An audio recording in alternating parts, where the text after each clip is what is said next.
Welcome, Spartans, to Mission Debrief. We're playing every mission in the mainline Halo video game series in chronological order, discussing our experiences and sprinkling in a little lore along the way. If you'd like to play along and have your thoughts read on the show, email us at podcastevolved@gmail.com or drop us a tweet at podcastevolved on Twitter. We'll be playing the Forerunner mission from Halo 4 on the next episode. This episode, we're debriefing the Requiem mission from Halo 4. I'm your host, Colin Perkins, alongside David Arnold. Hello, everybody. And Krista Brown. Guys, I think the pretty blue lady is broken. Yeah, something's up. Something's not quite right. Last mission was Dawn. Triggered by the pulse of a mysterious scanner, Cortana woke the Master Chief from cryosleep after 4 years, 7 months, and 10 days of floating in space. The Covenant cult was boarding the remains of the Forward Unto Dawn that was on a collision course with a Forerunner planet. John 117 and Cortana got right back to work, expelled the interlopers, and manually activated one of the missiles from the ship's defenses. The explosion destroyed a cruiser from the Covenant ship, but the Forerunner planet opened and pulled everyone inside. This mission is Requiem. Chief dusts himself off after crash landing on a Forerunner planet along with a new Covenant threat. Cortana confesses she's battling rampancy, but her creator, Dr. Halsey, might be able to help. The duo set out to find a ship to escape the planet and head back to Earth. However, an escape ship may have found them instead. The date of this game is just July, at some point in July, which is after the 21st, so we don't really know how long. The 22nd.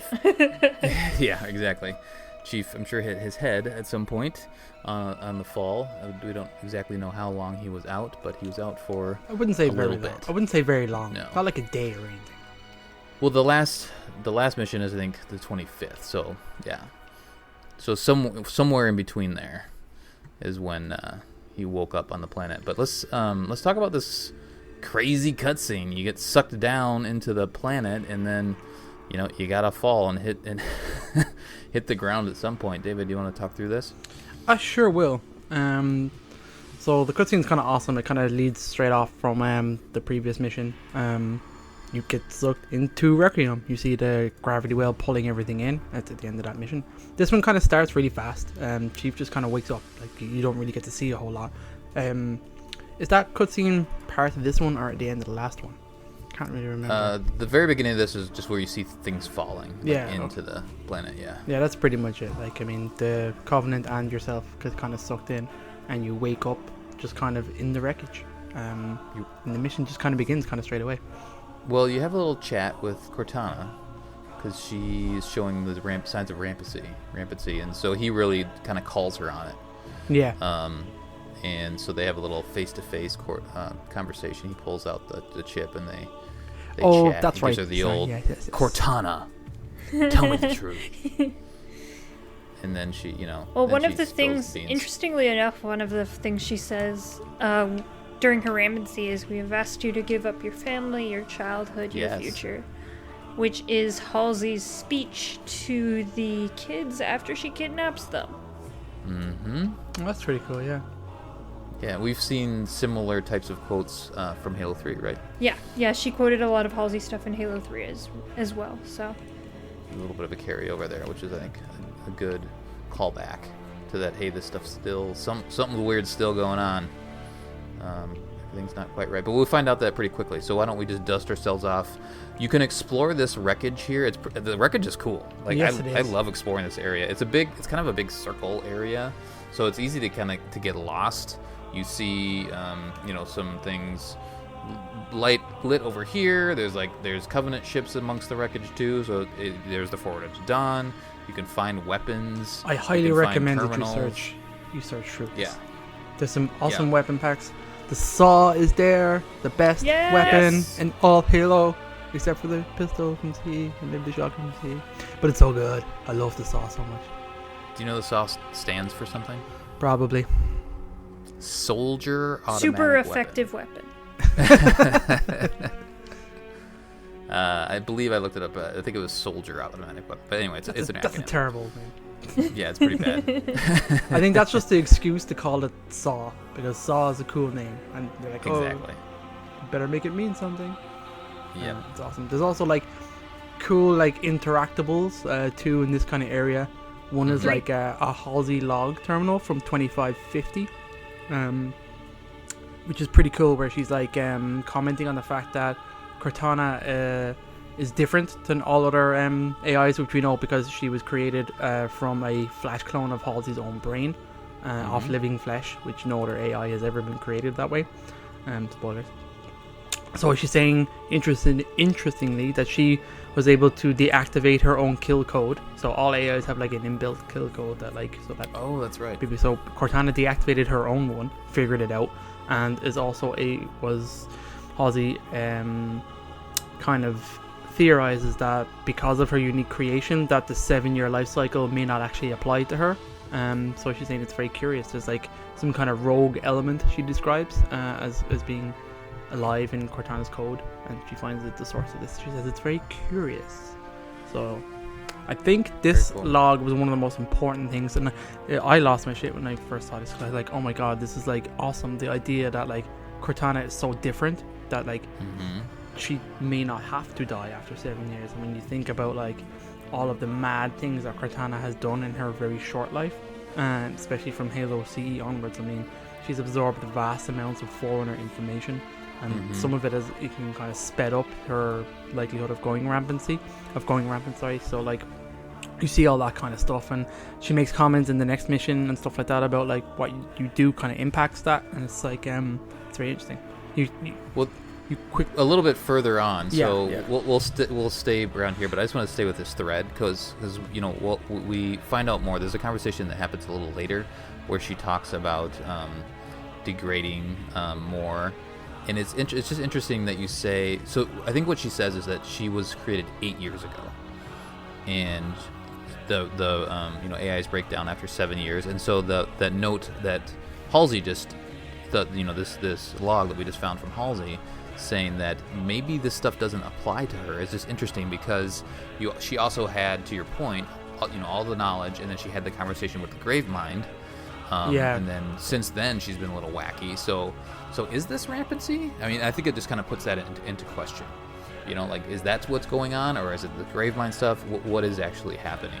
It puts a big question mark on all that. Krista, what are the other terminals? There's some there's another Covenant stuff, right? Yeah, there's 2 Covenant ones. One of them is a translation of Sangheili that says, "Now believers walk the sacred ground, purge the heretics, so that they may now not foul the air of paradise. The time has come to enter the great light. The Promethean awakening is nigh. Our reward is at hand." So, regular crazy Covenant stuff, pretty much. Yeah.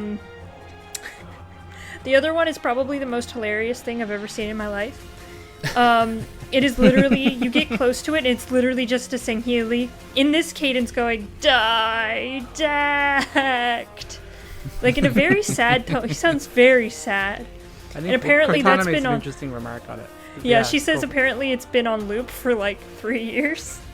Yeah. Their bitch has just been sitting outside of this planet for 3 years, like screaming Crying. Didact. And then Master Chief shows up and it just automatically opens. So, it's probably super hilarious if you really think about it, but it's super fun. I love it. Yeah, it's very good. I can't imagine what they're doing out there for 3 years. They're just like knocking on the door. How do they have They're, like, trying to enough blow it food for open. 3 years? I mean, are they taking shifts? It's like, all right, it's your turn to watch Requiem. And Steve's like, Oh, yeah, totally. shit. I hate Requiem. You got a year outside of Requiem. Oh man, that's interesting. What do you guys pick up? So we talked about the saw. There's a sniper on top of the wreckage there, and there's like some dying Covenant around. So like there's one that the grunt that's crawling around that you can either You just can, like- shoot or you can assassinate him. Yeah, you could you pick them up when you assassinate them. It's like hilarious. It's like this poor guy's bleeding out. You just pick him up and like punch him in the face. It's I like, always oh, man. assassinate them, and the elites. I always assassinate. So in order to assassinate, you have to be directly behind them, and they don't know you're there. You can Or they're assassinate not, them if they know reacting you're to you? there. Yeah, Oh, you you just have can? to be You directly can. behind him. Oh, okay. Interesting. I'll try that more often now because I feel like I want to see the assassination for all the enemies, and I just need to. I thought it was triggered by them like not knowing that you were gonna assassinate them. Nope. No, you Cool. literally Do just it. have to stand directly behind them. Nice. I think. Let's see. I think I picked up a sniper, and then I think there's a BR up there. I think I grabbed a BR too. Hell yeah. What did you get, Krista? BR and plasma pistol. Oh, because you're on legendary. Yeah, for this one I did legendary. Yeah, so you always have to have that in tow. How about you, David? I was on heroic, so I had the saw, and I kept it as long as possible. That Do you pick up any? There's some ammo along the way, right? For the saw, there is another place where you can get them in this mission, but it's much later on. What do you get? Like 144? Is that right? I think so. Yeah. Yeah. It just spits It's bullets. two so- clips essentially. Yeah. Spits them out's pretty good. It is fun. All right, so let's go. Wander around the wreckage. Just definitely soak that in. That epic moment. That's the rest of the Forerunner Dawn. That's like, it's already been cut in half, and now it's just in pieces all over the place. And then go down into the little cave, and you emerge. And very cool moment here. You kind of see this light at the end of the cave. You keep walking through. You emerge. Right. And you have this moment like, oh, okay, what is this? What are those things in front of you? They're Forerunner structures of some sort. Have you guys talked about that on the regular show at all? It's never really revealed exactly what they are, but there's some kind of Forerunner facilities. Okay, they looks like they're floating, right? They're just Yeah, they're just literally, floaty like, facilities. up and down, floating around. The Forerunners are like, there's not enough floaty things here. We need just big floaty things. Well, what are we gonna put in them? I don't know. Just build some floaty things. There's a tie-in to, isn't the cover of Cryptum one of those floating things too? I think so, yeah. Yeah. So you kind of, if you've read that, which I told you should have at the last episode, so hopefully you did that. But yeah, it ties those two together. So yeah, we explore. We hear this weird Tron type music, which is cool. They're trying to give you a similar feel to when you crash landed on the Halo the first time. This feel of awe and wonder, which I think they do a good job of it, because you don't necessarily know what's going on when you do crash land, because you're coming out of this smoldering shipwreckage. And they also do show you some more shipwreckage along the way. So throughout this mission, you're seeing, more either Forward into Dawn or Covenant ships just kind of crash landed all over. And it just so happens that you find a Warthog when you come out, which is great. Warthog. I love the look of this Warthog. I think they did a good job I don't with like their the sound. new design. I didn't like the sound either. I think it's too high pitched. I think if they I lowered totally it a little bit, it would have been fine. Yes. Same. That was the exact thing that I wrote in my notes. I love the look, but yeah, it's a little off. Other than that, from driving it around, but it feels good, and yeah, you hop in. Is there? I guess maybe I should bring this up later, but is there a way to hop between the driver's seat and the turret? No, in this I game? think that's No, introduced that's only in Halo 5. Yeah. Okay. I also wish tried. there was a way. Yeah, I was trying to. 'Cause I thought it might have been. It would make it just so much more viable to keep the Warthog the entire time. As a It's single player, really yeah. weird playing Halo 4 and Halo 5 like back to back, just because Halo 4 is so close to Halo 5. You feel like you can do the same stuff, but not quite. Like Halo 4 has maybe like 25% of the stuff you can do in Halo 5, but it's just enough. Like it still feels very Halo 5 though. So it's like this weird kind of. I keep wanting to do Halo 5 stuff in Halo 4. Yeah, no, I hear that. Let's see, what else did I have here in my notes? Oh, I talked about the sound. Then I guess we just progress here, and then Cortana talks about the condition a little bit more, and we really already covered that. What she says is, hey, if we can get back to Halsey, then maybe she can fix me. And Master Chief's like immediately on board with this. He's like, yes, this is what we're gonna do right now. Like, this is the plan. Let's go. Well, the plan the whole time, I mean, if you think about it, they've been floating in space, right? For 4 years plus, and they really just want to get back home. So they land on this planet. What's the first? Not only do you want to save your AI, but you just want to get back home. So the plan is to get a ship. I mean, the plan would be to get a ship regardless. I guess where the destination would be, the question. But they want to try to get back to Halsey specifically because what she says is she might be able to recompile my neural net by replicating the same conditions that were used to create her to begin with, which I think just means make another Flash clone of Halsey's brain, I would imagine. And then just kind of you coordinate. I don't understand how that would. Yeah, I don't understand how that would fix her. Halo's not very good at explaining this kind of stuff, though. They're just like, Halsey made a Flash clone of her brain, and then bip bop bam, there's Cortana. It's like, I think they talk about. I think they touch about that later in the game. I think there's a moment where they kind of talk about that. Anyway, so the initial plan anyway is to like, hey, we can make a new Cortana and then maybe transfer or something like that. But let's enjoy our little drive through the wreckage. And there's an achievement here, I believe. Yes. Do you remember that, David? Yeah, it's like at a certain time of day, I think midnight, you have to make a little jump here. Mm-hmm. I think it's like the first day of the month or something like that. Is it? It's something I knew it was like time-based. I think time-based. It's time-based and like day-based. Yeah, so you have to go into your clock settings and mess with that if you want to get it. Otherwise, you'd actually do it. Or you do it legit. Wait. Excuse me. You could do it legit. Yeah, you could do it legit. Sometimes those do actually pop up from the Master Chief Collection when you're playing a game and there is a day-based one or something like that. You'll just randomly get it. But that's more just kind of a luck thing. But they do say specifically in the achievement, like, do this on this day and you'll get 5 achievement points. Totally worth it. It is fun to at least get used to the Warthog here, which is pretty. I mean, the controls are refined from what they have been in the other games. I think it feels still feels good in general. But now let's talk about the next part you get to once you get out of this cave and wreckage area.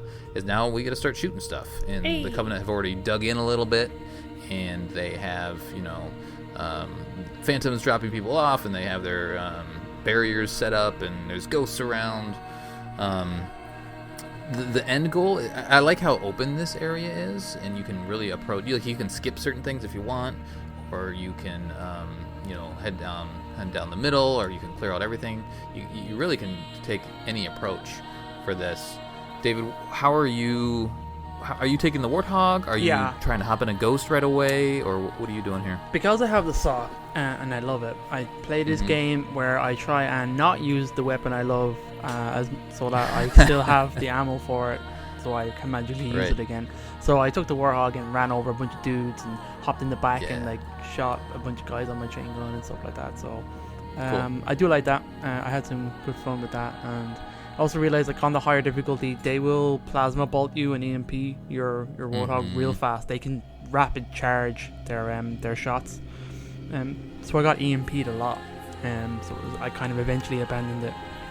And then you fight up to like where there's a sniper and there's an elite with a concussion rifle and a grunt with a fuel rod cannon. So like there's a bit of variation here in how you fight when you do. So I kind of cleaned them out. Did have to use my saw, unfortunately, but also exceptionally because it's great. So that cuts through enemies.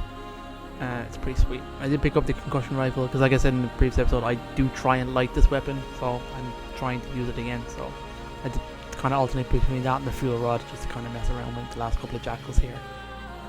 That was kind of it, really. Nice.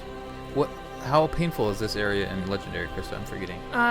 Not painful at all. Honestly, the Covenant are super easy on Legendary. Like, there's not really a problem. Nice. What I did was I took out both ghosts with the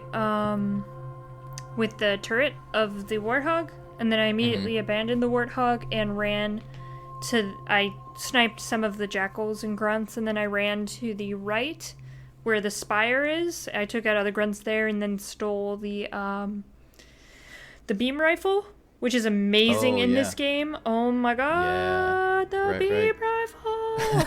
Give it to me. The snipers in this game are exceptional.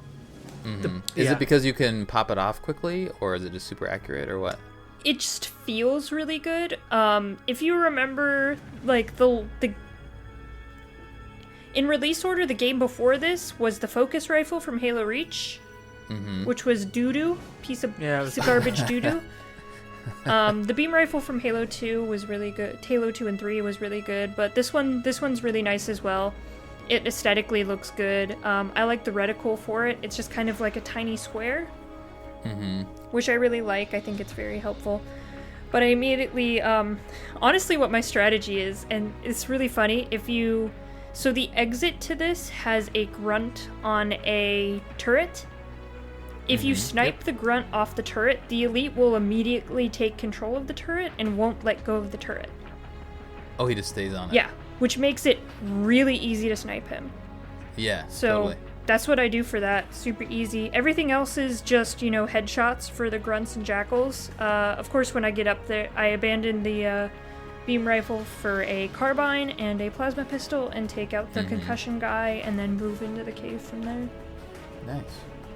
I was doing co-op, as I mentioned in the last episode. So Nate Bacon and Jesse White took the hog, and I was on foot, and they were, clearing things out. I think because we're doing co-op, we were kind of clearing out everything, which is, what you want to do in co-op.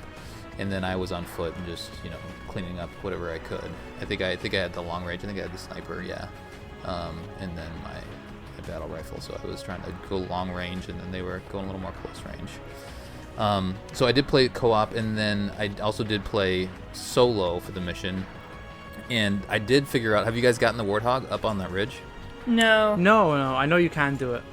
Yeah, so I did it because we were joking about it when we were playing co-op, but I ended up getting it up there. You blow up the Covenant Tower, and then you kind of like use the Warthog to nudge one of the pieces of the tower close enough where you can just kind of jump and ramp up on top there.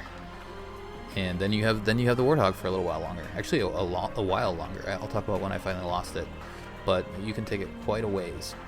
The thing is, though, when you go through this cave, there are some grunts there, and one of them has the fuel rod. So I did it the first time. Yeah. And I was like, yes, all right. And then I get through the cave, I get to those guys, and they immediately blew me up. So I had to do it again. I was much more careful going through the next cave. But yeah, it just takes a little time. It's not too hard to do. The next cave you can see there's the structure that you're going towards once you go through this next cave, and there's kind of two paths, right? You can go on the far left and wrap around on the left side, or you can go up onto the right. There's some enemies and whatnot in the middle as well. David, are you going left? Are you going right? What are you doing here? I go to the right a little bit because there's more ammo. There's some ammo crates there, so you can get some kind of ARs and magnums there and stuff like that. So, I went There's there. a sniper up top too that I think you got to take out. Yeah, there is a sniper jackal. I pretty much ran out of saw ammo at this stage. Taking out these dudes. Sad. I know, but fortunately, some of the Covenant weapons are pretty good in this game. So I did cycle through a bunch of carbines and stuff like that. And what else is there? Is it this part? Yeah, you kind of fight your way through. I go to the right, you kind of clear out all the kind of enemies. You fight your way up this little kind of structure, and you meet like a stealth elite, and you kind of...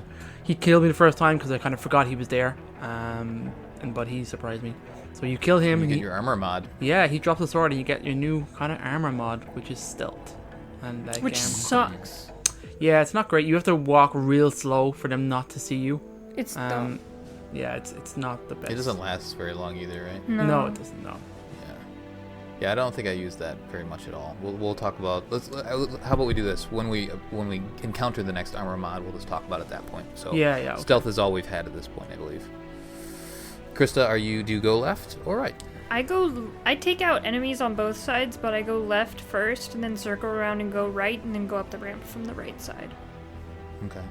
Similar approach though as David, I would imagine. Yeah. Just being careful, and especially on Legendary, right? Yeah, I mean, just the Sword Elite, it's just plasma pistol headshot. He's not really He just charges you. He doesn't actually charge you until you kill all the grunts and jackals there. So if you stay back a little bit, you can just kind of snipe them with the plasma pistol. Oh, nice. For some reason, I always go left, and I don't know why.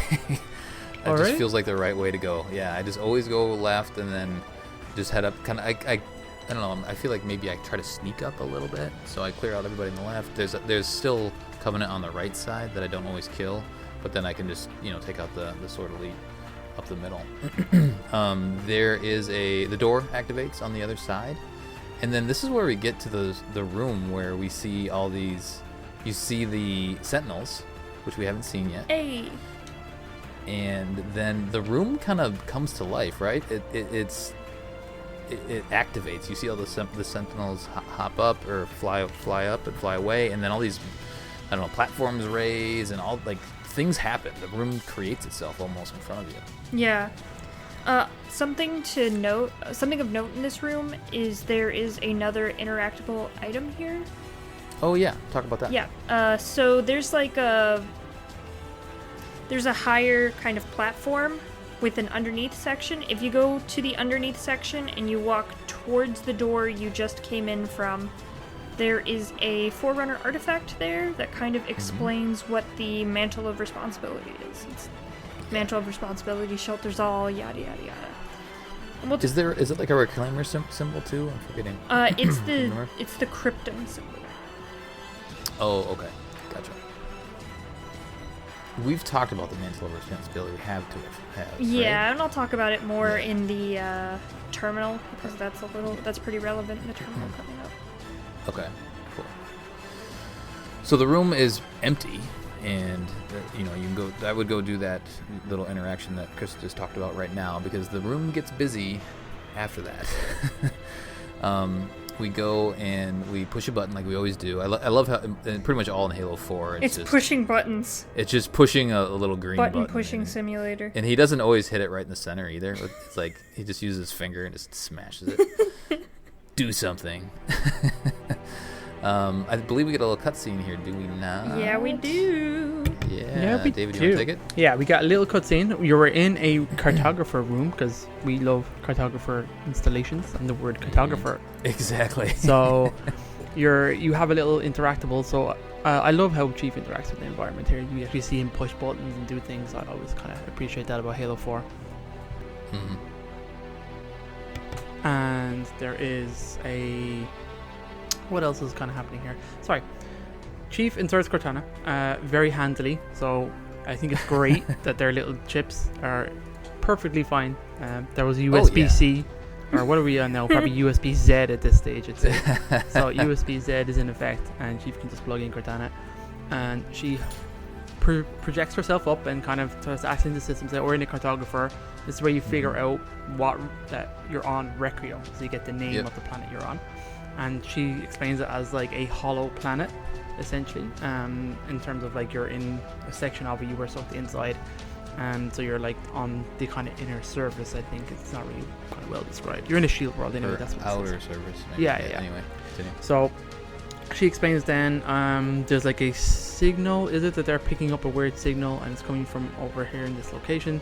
So she kind of accesses and tries to find a way to get you there. I think it just shuts down. Does it? Oh, sorry. Right away. Sorry, it does. It shuts down straight away. A weird symbol pops up. If you were watching the marketing for Halo, you would have noticed this symbol before, because they put it out. No, it just beforehand. flickers red on this one. The symbol's the next one. Oh, is it? Yeah. Okay, Yeah. I thought the symbol popped. But it goes red anyway, and then you have to go and activate these two pylons, and when you do that, some Covenant. And Cortana's also like super offended. She's just like, Yeah. Like, what happened? She's like, she's like super confused. So I you don't know, it's reactivate locked again, up. fight some Covenant, and reactivate the two pylons, and come back, and you get another little cutscene. So I'll just keep going. Well, wait a minute. Do we don't talk about that? Let's talk about this encounter really quick. Okay. So yeah, you go and you push more buttons essentially, but there's a bunch of stuff that happens here. The room feels pretty flooded with Covenant. There's lots of them. Jackals, grunts. There's some elites to deal with as well. Is this tough on legendary? Not really. No. No. Okay. You can. Do you have to clear the full room in order to get to the back to the buttons? I do. The first one doesn't actually have a lot of Covenant either. It's like 2 elites and some grunts. That's right. Yeah. The second one, there's more. Right. Yeah. There's a little more. It's not too bad. Okay. So you didn't have too much problem. Okay. All right. Well, anyway, there's some Covenant shooting to do, so maybe it's not worth walking through. But I guess the interesting thing is that, so the computer shuts down. There's two things to go and activate, I guess, reactivate. And they must have deactivated because the Covenant came in. So you go push the button, and then it is interesting how the there's like the little elevator thing that like goes down. Yeah. So you push the button up top, and then it slowly takes you down. You can turn around and jump and just go back to the light bridge if you want, or you can go down along with the little elevator as well. Yeah, I guess you go hit the button and activate a light bridge to go across, and then you hit another. But yeah, it's lots of punching that button. Yeah. So then clear out things however you want. I think what I did when I was playing is I discovered that center room, and that's actually not a good room to be in this area because they can get you from both sides. So I kind of trapped myself in there and had a little bit harder time than I should have. If you kind of skirt around the edge and have at least a wall to your back, it's not too bad of an encounter. I did have a little bit of a problem with the elites because there's some jackals and there's a couple of elites that are just camped out at that console that you were at originally. So those guys gave me a little bit of a problem, but other than that, it wasn't too bad. All right, David, you can continue. Thank you, Colin. So essentially, you get the other cutscene comes back, trying to access the system, finds out a bunch more information. Like I said, it's a cartographer. This is a planet. You're inside the planet. She gets a signal. She has like a weird symbol pops up, and she says, "This is interesting. This is the symbol for Reclaimer, and which is humanity." So Chief is like, "Oh, interesting that they have a humanity symbol on a specific area." So they figured, okay, that must be humans. There must be humans here. I wonder at this stage did they pick up an infinity call, or what did they say? Yeah, they did. It's all is that all happening? Static at this point? Yeah, it's all static, but you're getting like a symbol. So think, oh, there must be humans here. Somebody must have come here and picked up our signal or something like that. So she does drop Infinity, though. Does she? So she did find Infinity from that? Okay, so we know what. Yeah. Which is a ship called Infinity. So they're like, how do we get there? So she's like, okay, she kind of plots the course, and that's kind of the kind of cutscene kind of ends there. And then Cortana's kind of weird here in terms of like things are happening. She's doesn't really understand it. So Chief kind of plugs her out and puts her back in. Yeah. And is it when they step away, it flashes red and the symbol pops up for? Yeah. Do we know what it is yet? It's an ancient evil awakened symbol. Yes. It's in all of the at the end of all of the marketing campaign and stuff like that. Yeah. So there you go. We can explain what that symbol is in the next mission. But yep. That's kind of the kind of mission continues then. What she talks about here is she talks about going to find the source of the signal, and it's deeper inside. It's deeper inside the planet, so you got to move deeper inside. At this point, they think the Infinity's inside the planet as well. That's right. Yeah. So they thought they got sucked in. So they're like, okay, there's like a portal system nearby. So we need to go there, and we can access that to kind of teleport ourselves further inside the planet. Yeah. So that's your now objective.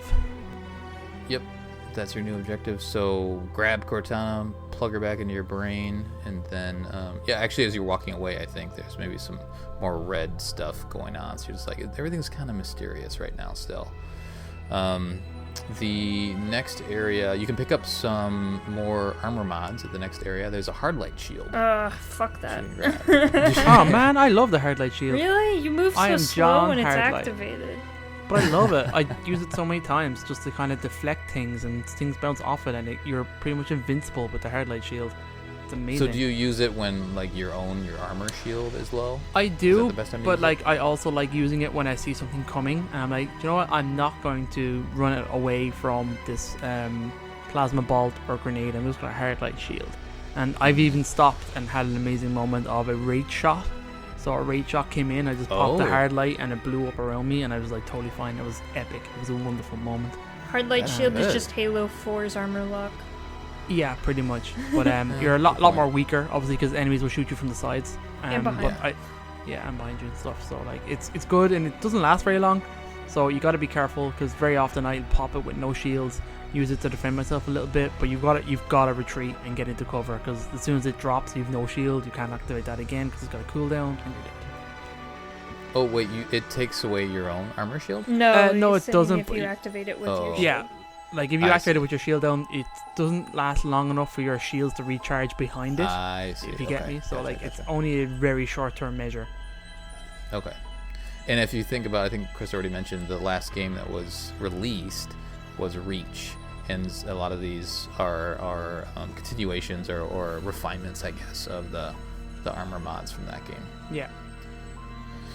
All right, so now we have the bridge, and this bridge is reminiscent of Halo CE, Yeah, a little bit. Yeah, it is a little bit. and there's that step bridge cool. you go across twice, I think. You go there and back, and there's flood and all that sort of stuff. What's your?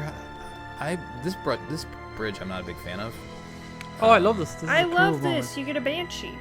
Yeah, there's loads of You weapons. There's do banshee. get a banshee. There's a Banshee. I spanker, don't know, it there's just a feels shotgun. tedious because it's like it's just a straight line. And when I think of Halo and having fun in Halo, I like a big area, kind of like what we had previous to this. So I Banshee don't know, gives you the whole skybox. I'm not a big fan. That's true. But you don't get the banshee until the next area after you go through the next door. But anyway, why don't you guys talk about your experience, because it's not my favorite area. Krista, tell me about the bridge. Isn't there a banshee with no one in it on the bridge? There There sure is, but you go through a door. You have to go through a door to get to it. It's like on the next section. No, you don't. No, you can it's pick right up a on the banshee here. bridge. It's right on the bridge. Well, maybe it's like halfway through the bridge. Yeah, It's halfway through the bridge. You Okay, just so it's a long bridge. yeah. Oh yeah, okay. Colin, But it's the a first long ass- the first part of the bridge has just a couple grunts and jackals, and then the second part has like one elite. So you just take out the elite, take the banshee, and fly to the other side of the bridge.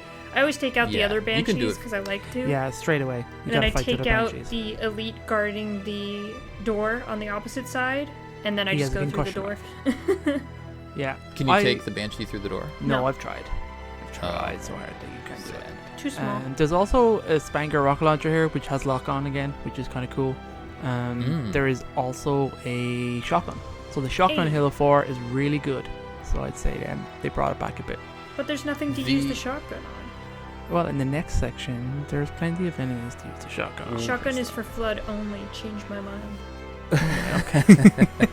Why are there UNSC weapons here, though? That's interesting. I think 'cause usually it's- they make sense. I think it's supposed to be all of the debris that's fallen down from Forward Unto Dawn. Yeah, That's basically. true. it explain lands that. in convenient areas, is all I'll say. But I'm not going to argue with UNSC ammo drops because I love Yeah. their weapons. So they always They're look all like on scattered their pockets. side. They're never like Yeah. straight up and nice and pristine. Yeah, they're broken open or collapsed or on their sides and stuff. So. So, Krista, so legendary run, you probably didn't clear out there. You probably just made a run for it. Yeah, I just got on in the legendary. Banshee, took out the other Banshees because it's fun. Took out the Oh, okay. elite. So you did do those. Yeah, took out the elite on the far side and then just went through the door. Okay. I thought you might. I mean, that's what you described earlier, but I thought maybe because this run is legendary, you might have had to. Because your Banshee is not quite as. I don't know. The armor is pretty low when you're playing on legendary. So It's not too bad. no. No. Okay. I don't know. I do a lot of flips and stuff with the Banshee though. I'm pretty good at maneuvering the thing. Yeah, right. I think I've talked about it before. I've never I feel like I want to become a good Banshee driver, but I've never been there. You just got to do the Just never Banshee been in- missions over and over again. Yeah, right. But the problem is every Halo game's Banshee is different. Like, the Yes. Banshee tricks from Halo 4 are pretty fast. The Halo Reach ones are super fast, and Halo Slow. 5 Oh. is slow as molasses. Yeah. Halo 5's Banshee is super slow.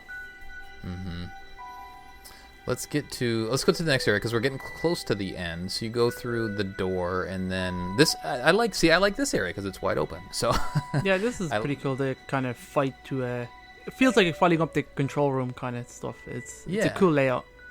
right. You have a ghost that you can hijack right away if you want to, which I do. I think everybody does, right? Who doesn't take the ghost? I don't take the ghost.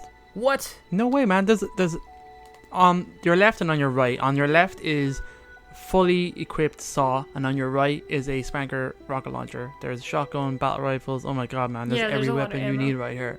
So I But have. there's a ghost. Who cares about the stupid ghost? Colin, you got a saw, okay? I blow those All right, ghosts you up. want to use that saw? I got Yeah, it. I bring the rocket launcher with me into this section, and most of the time I blow up the two ghosts.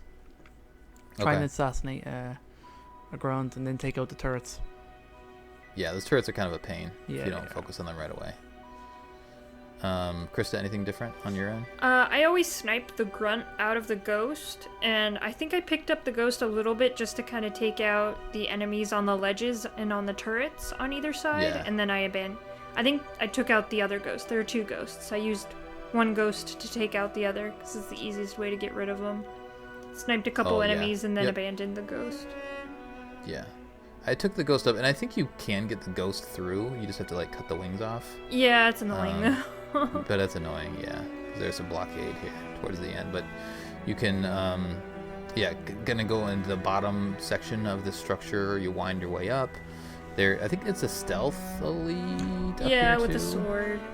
Mm-hmm. So you can grab a sword, which you might want to have some fun with. He's not stealth, he just charges you.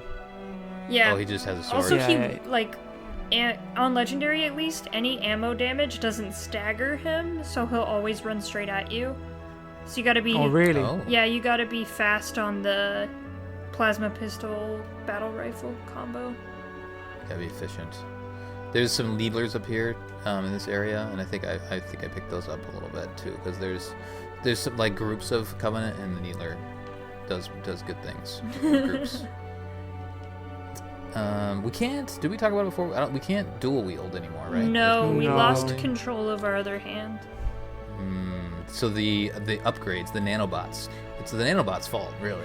It took us. We can't use our other hand, but we can use our legs. Right. Yeah, we'd just be too OP if we could dual wield and sprint. That's just too much. We wind around this area. You can go either left or go right. I feel like I flip-flop. I'm not really consistent. David, are you consistent on one side or the other? No, I'm all over the place. I don't think there's an advantage or disadvantage to one or the other. Not really. There's different weapons, I believe. There's different weapons, but you fight the same kind of enemies. Some jackals, an elite. There's some snipers, grunts. I believe there's a similar mission in Spartan Ops, which we'll talk about later on. At least a similar feel. But we'll work our way up, and let's just talk about the hunter fight, right? Oh, so much fun. Yeah, it's a cool fight with the Sentinels are up there, and trying to keep the Covenant out, which is kind of important that the Sentinels and the Forerunner constructs are against the Covenant at the start. So it's kind of interesting, and it's kind of cool when you come up and you get these 2 hunters with their backs to you. And there's some fuel rods around here, so it's good. Yeah, there's a box with fuel rods of full ammo, so. And the fuel rods actually shoot really fast in Halo 4. Yeah, there's good explosions as well, which is a good time. I believe I used my energy sword and tried to stab him a couple times. Did you? Yeah, I think it worked too. Colin just having fun. You know, it's heroic, so it's not too bad. Yeah. You still have to be kind of careful, but David, how about you? What'd you do? I didn't do anything crazy here. What did I have left at this stage? I didn't have any saw because I sawed crap at everyone else. So I kind of had some Covenant weapons. I think I had a beam rifle. I picked it up from the sniper, and I had a fuel rod. So one of them I got down with a fuel rod. The other one was still alive and charging me and stuff like that. The Sentinels actually helped a lot to distract it, so I kind of managed to take them down with grenades. Oh, okay, nice. And kind of again, I was reminded of how much I'd love to be able to board a hunter and throw a grenade inside him and watch him explode. It would be so good. Maybe in the game that we don't know about yet. Halo what? That would be great. Halo what? Halo what? All right, we clear those guys out. We go in this room, and the room is empty, but it kind of like. It's leading you towards something. At least that's how it feels. It's the walls super kind of cool. draw back. This is a really cool room. The music's... I really like the kind of forerunnery ancient music in this game. I think a lot of people are used to the ba-da-da-da kind of... Yeah, we haven't heard that at all yet, right? There's no Halo anthem. Maybe later there is, but it's completely void right now, which I think is good. I think music adds a lot of familiarity to things, and I think having very different music adds kind of a very unknown factor and feel to Requiem. Yeah. Make it a little more alien. Totally. That's a good point. We have the terminal underneath. Yeah, the ramp. So go and... Yep, so under the ramp, you get it's like a little ball something, and it like dissipates. when you hit X. So do that, and then we'll talk about that in a little bit. Talk about what that has to offer. You then just wind around this structure, I guess we'll just call it that, and then go up the elevator. It just kind of takes you up. Cortana, she mentions the domain here. Yes, she does. Yeah, she does. Yeah, she does. She says that the terminal is in a loop trying to contact the domain, which is, I don't understand, because the domain is technically, it's not active, but it's active, right? Mm-hmm. Well, it exists, but I do think it's locked down, and that's kind of explained with in a comic later on and stuff. Yeah, you have to read a comic. Spoilers. Yeah, but like, their domain does exist, but it's inaccessible at the moment. Okay, From so that's all why. Forerunner tech, aren't they? All Forerunner tech actually works off of the information that is contained in the domain.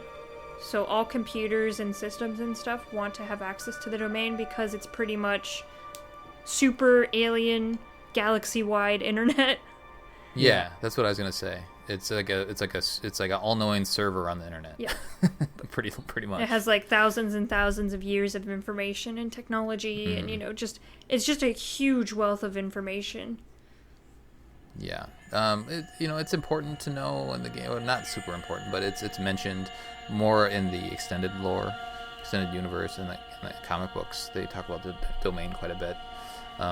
We'll remind you what the domain is, along the way, and maybe as it becomes relevant to the story. All right, so we have our final cutscene now. Now, once we go up this elevator, David, why don't you do that? We up the elevator. Wait, you walk slowly across the spooky bridge. The big long bridge, right? Spooky bridge. And you see these like pillars off to the side, and they kind of like they're lighting and whatnot. Oh yes. And then you go plug in Cortana. She's like opening a portal. So yeah, she kind of accessed the portal, and it's a weird kind of unusual shaped room. It's kind of ominous. There's all these weird spires and platforms. It's kind of protruding at the ground. Yeah, spooky bridge. So Chief interfaces with Cortana, and then she kind of activates the system. Decides, okay, yeah, this is the portal system or whatever. There is the pylons are from here. We have to get from here to here, but we can't teleport directly there. For some reason, I can't really remember why. Is there a reason why she can't get directly there? Anyway, she doesn't really talk about that. Yeah. She just says she's accessing. This is the transport system. This is the portal system. It's one of the hubs. Yeah, that connects to various places all over the planet. She's trying to access it, and it's not letting her. So she's not getting the information that she was. And then she starts getting readings, and then these beings start materializing all around Chief and activating. They have this blue glow about them. They have they're pretty beefy looking. They're kind of aggressive. They're shouting and screaming. Chief is kind of panicking a little bit. Get us out of here. Oh shit. Get us out of here right now. And she's like, I'm trying to, I can't. And then a portal activates, and she's like, how the? Okay, Chief, go. So you get the impression she didn't do it.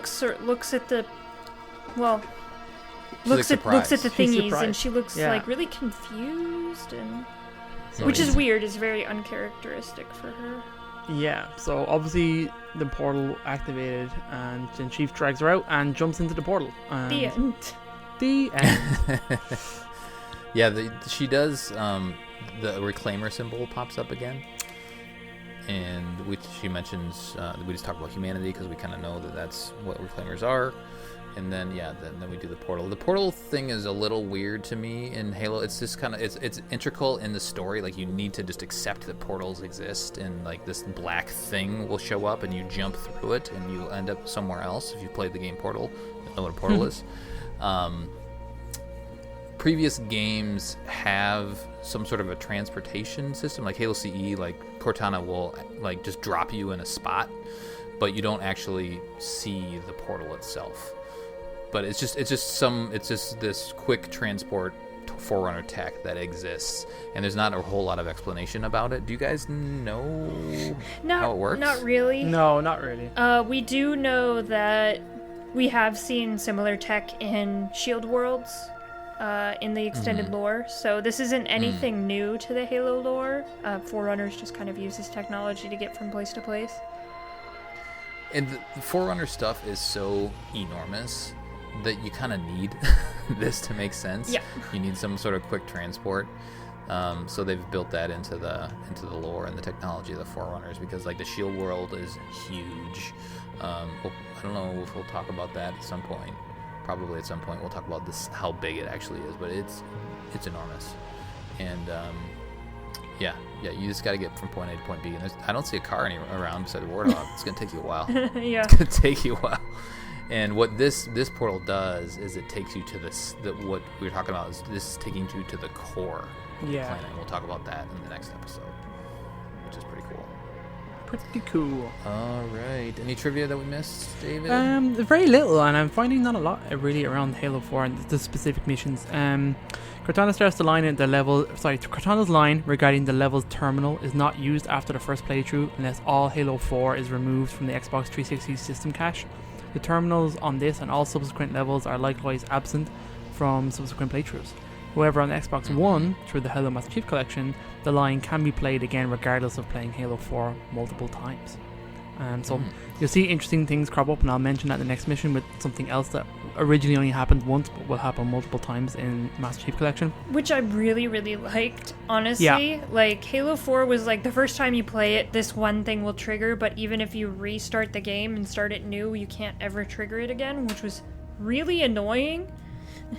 You had to, like, make another profile if you wanted to see it again. That's weird. It is weird. The level design of the bridge between the cartographer and the terminus is very similar to those in bridges seen in Installation 04 in the control room, like we mentioned. And the overgrowth in the cartographer's room was inspired by that of the ancient Cambodian structures. So that's like a random piece of trivia. Oh, like there. Angkor But, Wat? Yeah. Oh, okay. Yeah, I guess I didn't realize it either. It's really just one of the, realize. Maybe it's up high or something like that. Yeah. There you go. Hooray! Very nice. We have a terminal again. Oh shit, we got terminals. Oh, Like a video terminal. Yeah. Oh, it's pretty hardcore. Text. Yes. I hope you guys love the Halo channel. Oh, don't even mention it. Yeah. These terminals are really cool because they're in the live comic book style, which is really nice. Yeah. It's very pretty.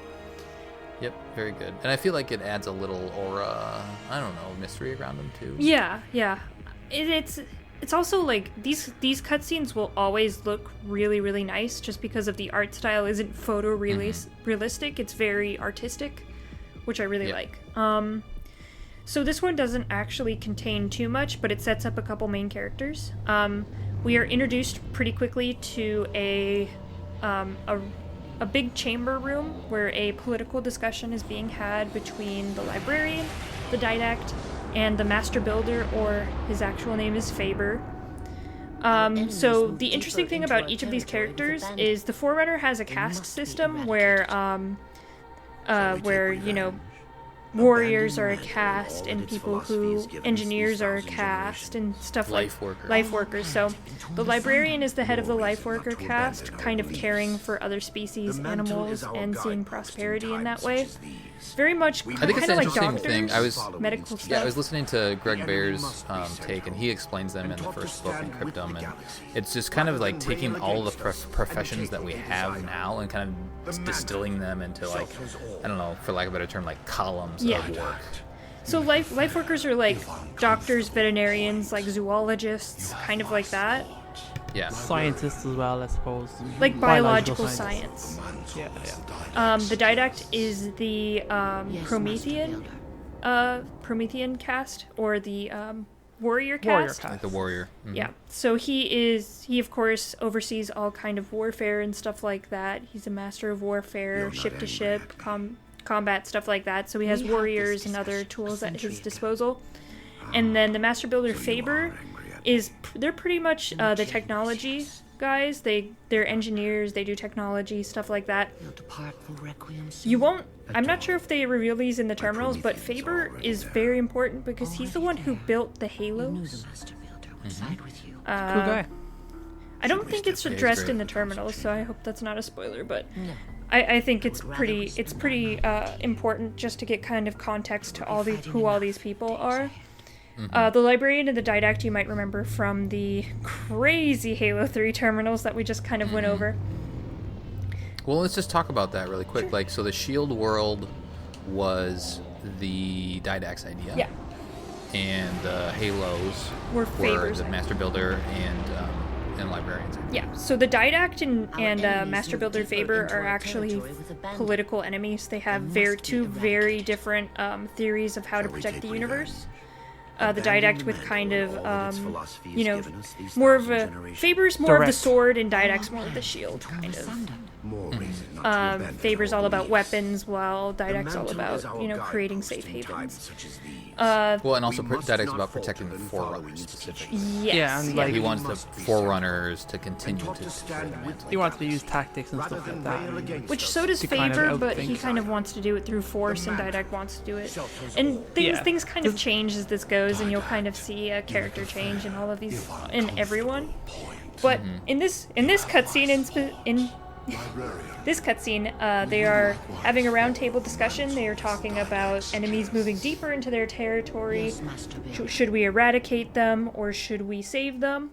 The Didact is very... Didact in this scene is very lawful good, where he's like, no, we must protect everyone.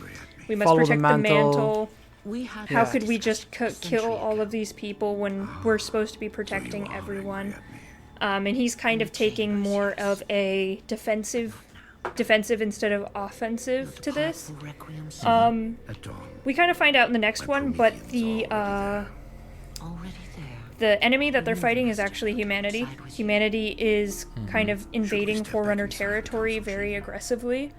At this point, the Forerunners and the humans have already had some kind of quarrels and hardships between each other, but now humanity is they kind of have their own territory, and they're moving very, very aggressively into Forerunner territory, and they don't know why. They just think it's some kind of an invasion. So the Didact's like, no, we should kind of use defensive tools. We shouldn't eradicate all of humanity because of this. Faber's like, okay, sounds good, yo. Library's like, oh, okay. And so the Didact and the Librarian go out for smoochy time on the cliff. And the Didact's like, you're not angry at me, right? And she's totally angry at him. And then they kind of have a hug, and they talk about how they have political differences, but, they kind of stay in the chamber, the political chambers, and when they're outside of that, they're husband and wife. But I think, so this is deep lore. It's an arranged marriage, right? That's the whole Forerunner thing? Does that sound right to you guys? No, so what it is usually a Forerunner will marry in their caste. So the Didact is technically supposed to be married to another warrior servant, and the Librarian is supposed to be married to another life worker. The Librarian and the Didact kind of change things up by going outside of their caste. It's not forbidden, but it's just strange. Because both have varied...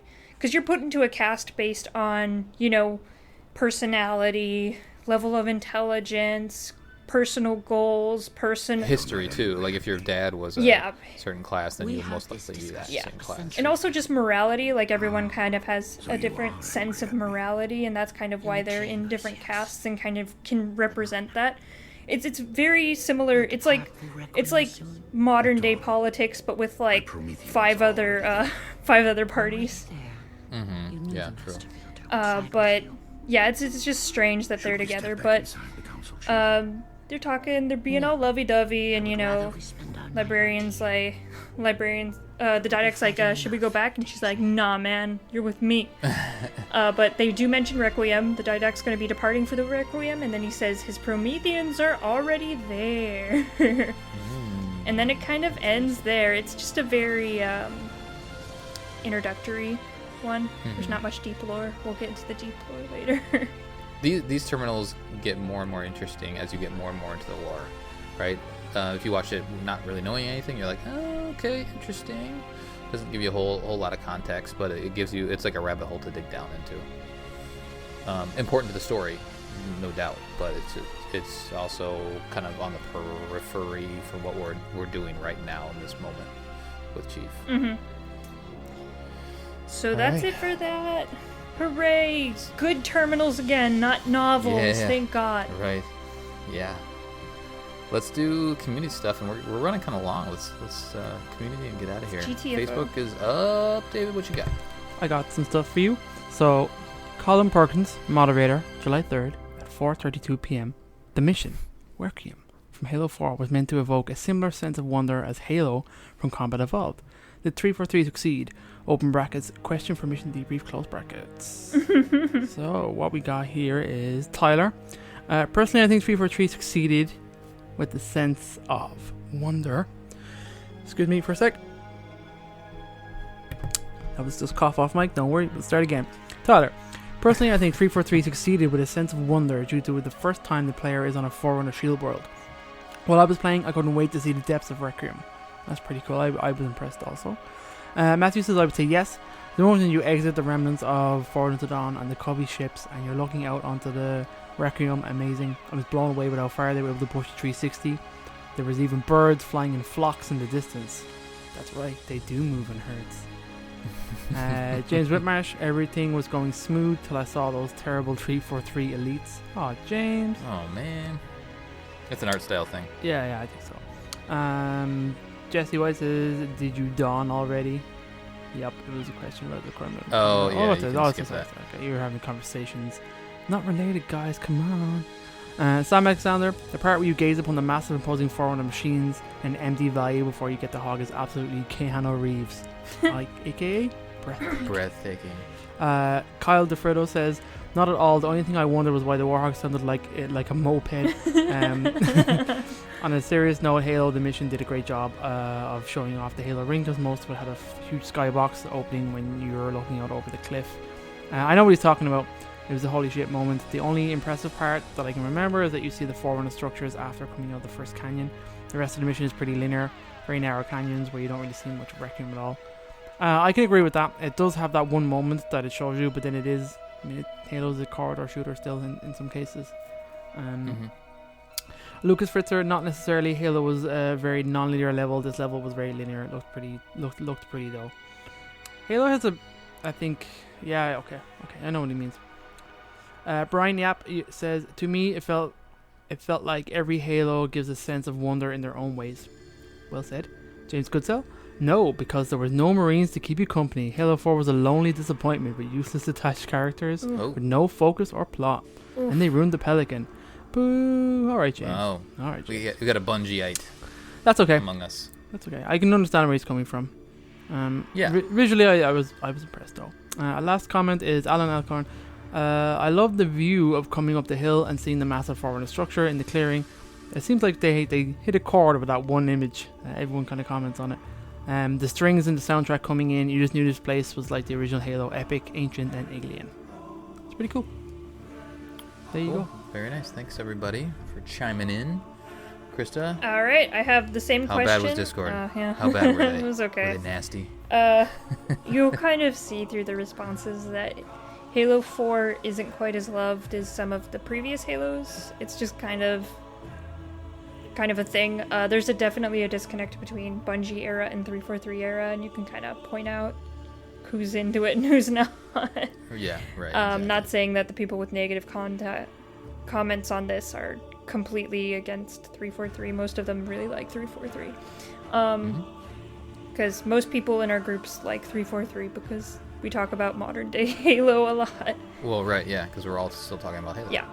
So, my friend Rai says, I don't think so personally. I'll never forget the first time I played the mission Halo. It was revolutionary, the size of the map, and it also had a straight line story, but you had choices on how you wanted to go about each section.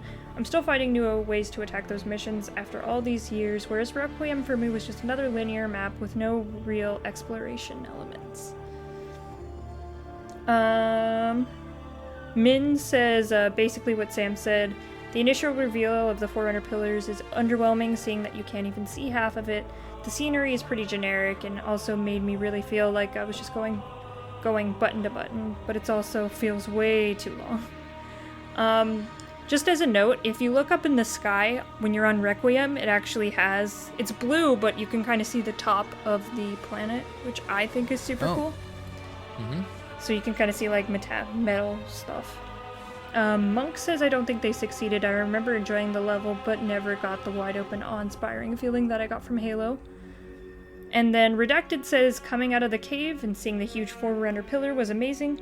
The moment replicates the wonder from Halo when you enter the cave and see the huge bridge and the light. It made me go, damn, how did the Forerunners do this? This must be pretty amazing. The natural landscape in Requiem leaves a lot to be desired, however. If only 343 waited a year or so to launch this on Xbox One instead.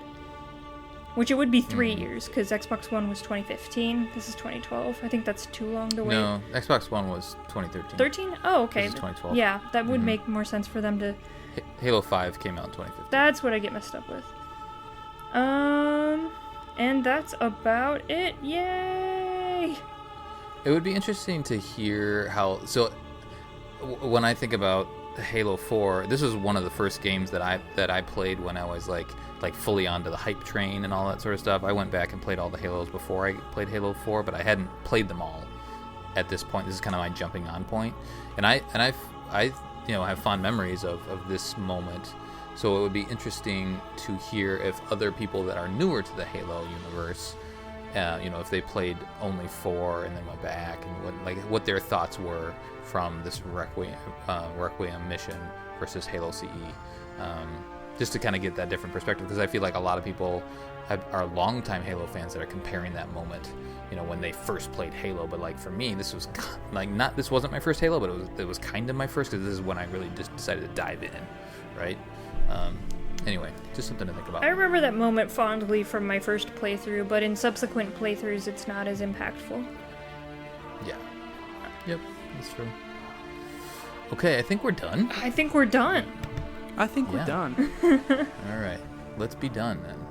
That will do it for our debriefing of Requiem from Halo 4. On the next episode, we'll be covering Forerunner. Send us your thoughts at podcastevolved@gmail.com or drop us a tweet at podcastevolved on Twitter. Until next time, evolve. Evolved. Evolved.